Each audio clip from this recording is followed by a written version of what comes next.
Hey everyone, welcome back to Bible Bits. We're in Genesis 16 today, and we're going to start by reading the first 6 verses here. Now Sarai, Abram's wife, had borne him no children. She had a female Egyptian servant whose name was Hagar. And Sarai said to Abram, Behold, now the Lord has prevented me from bearing children. Go into my servant. It may be that I shall obtain children by her. And Abram listened to the voice of Sarai. So after Abram had lived 10 years in the land of Canaan, Sarai, Abram's wife, took Hagar the Egyptian, her servant, and gave her to Abram to be her husband as a wife. Gave her to Abram, her husband, as a wife. Bad reading there on my part. And he went in to Hagar, and she conceived. And when she saw that she had conceived, she looked with contempt on her mistress. Basically, started acting up against Sarai.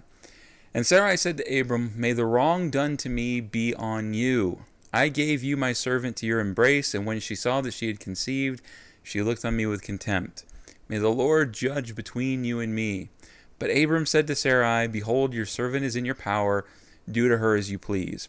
Then Sarai dealt harshly with her, and she fled from her. It's a bit of a confusing story to have, isn't it? There's a bunch going on. To lay it all out, basically, Sarah's old, past the point where you normally would be able to have children. She says, I can't do it anymore, but here's my servant Hagar. Maybe, I'll get a kid through her. That wasn't uncommon in those days for servants who had kids within the house. The kids would be considered part of the household. And so she kind of says, all right, well, let's have Hagar do it. And then Hagar gets a child. She becomes pregnant. But as soon as Hagar becomes pregnant, we don't know exactly what was happening, but presumably she starts acting kind of more like the wife, the lady of the house, if you will, treating Sarai poorly, probably disrespectfully, so on and so forth. And so it starts causing conflict. And then Sarai gets mad at Abram. Not 100% sure why there. I can kind of identify with Abraham here. You just did what your wife wanted you to do, and you don't know what went wrong. But I think we can find some stuff in the story here that kind of teaches us some lessons in the modern day. In this story, Abraham's really not the focus. Really, it's Sarah and Hagar. Abraham is still, as far as we can tell, trusting God and doing as well as he can to trust God.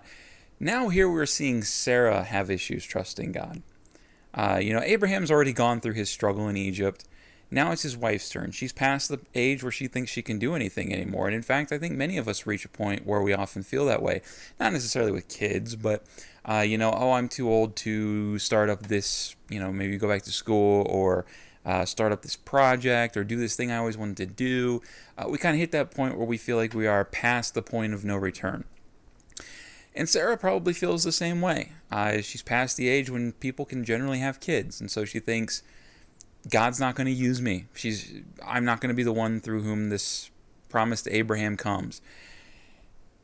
And this is where things get dicey. Because oftentimes we do this in our own lives. We look at our lives and we say, okay, I'm here. I'm in spot A. And spot A it's not where I'm supposed to be. I'm supposed to be over here on spot F. But I don't see a way from here in spot A over here to spot F. I don't see the path. I don't see how I can possibly get there. I'm too old. I don't have enough education. I don't have enough money. I don't know the right people. I don't see a way from here to there. And so what starts to happen is we start to assume maybe God doesn't want me to go there. Maybe God wants me to go there, but I need to go a different way, do some different things. Maybe I've been looking at it the wrong way. We all do this, I think, from time to time, where we don't see how God's plan is working, so we decide to insert ourselves into the planning, if you will. Well, God, I know you said this, but it doesn't seem to be happening, so I'm going to go ahead and give us a little kickstart here. Sarah kind of does this. And immediately we see that this causes major issues. Now, in Sarah and Hagar's case, Hagar starts acting up, tension in the household. Of course, we know that eventually Ishmael will be born from this union, and Ishmael will be the father of basically the enemies of Israel for a very long time. Going to be a tough circumstance from that. It's not good in that sense, but God does still take care of Ishmael. He takes care of Ishmael and Hagar. We'll see that as we read on further next week. But we see that when we step out of line and try to do things on our own, we start to cause trouble that we could have avoided. This doesn't mean that it's always clear how God wants us to work. But oftentimes, when God gives us a clear circumstance, in this case, I think it was pretty clear. God had told Abraham, look, it's going to come through you. And Sarah seems to have had trouble believing that. And we do the same thing. Oh, I want you to reach the kids in the inner city.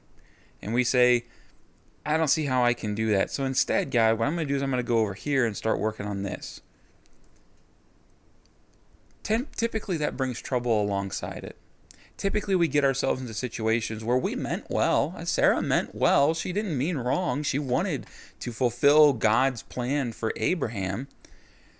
But she was trying to do it in her own manner, on her own terms, on her own time. She just didn't see how it was going to happen on God's time. And so she did it on her own. And that's where we have to take our caution. We need to be careful about stepping in and deciding for God what will, what won't happen, when it will and when it won't happen, how it's going to occur. We need to be open to how God is going to do it. And that means that in times when we don't see how it's going to happen, we still trust. That doesn't mean we're always in this circumstance where we should just kind of sit back and wait. There are plenty of times where God has not said one way or another to do something, and so we should find ourselves busy with work that we can. Maybe God has not told us what we're supposed to do here, so go out and do good. Go back to school. Go start a business. Do something. Don't sit on your couch waiting. Don't be that person who hasn't had a job for 10 years and every time someone asks, they say, well, I'm just waiting for God to move me. No, get off your butt and go do something. But when God gives us a plan, when God points out the way, when God tells us, hey, this is what's going to happen, we need to then have faith that He's going to make it happen. Sarah had decided that God wasn't going to be able to make it work. And in fact, even though she has this issue arise here, she still doesn't really learn her lesson. We'll even see later on that she struggles with this. But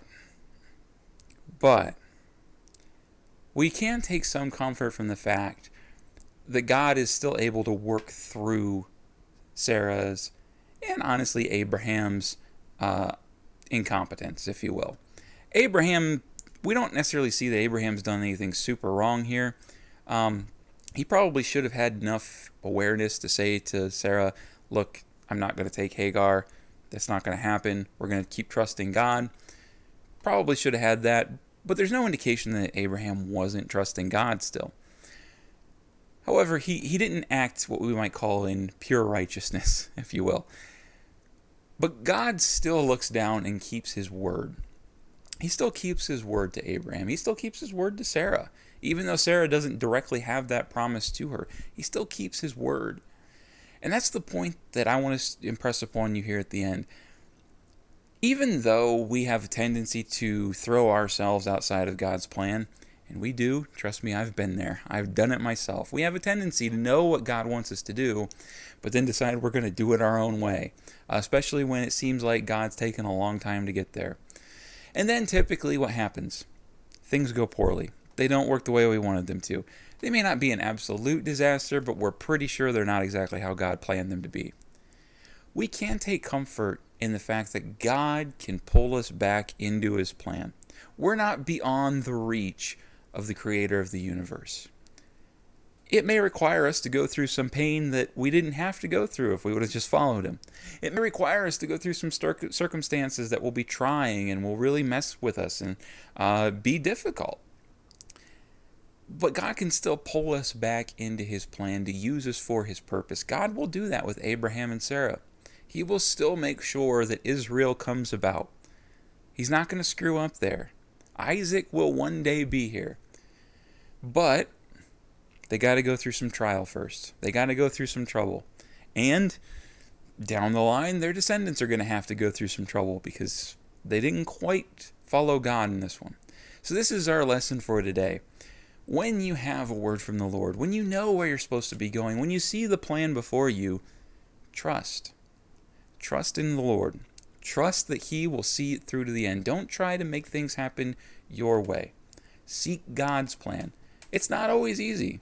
It's not always obvious when I'm doing my thing versus when I'm doing God's thing.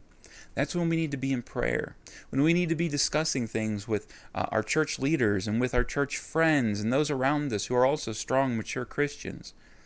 We need to be constantly seeking after the Lord.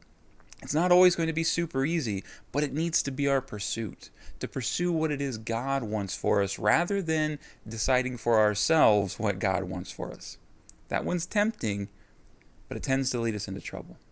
That's all we have here for today. I will see you guys in the next video. Until then, bye everybody.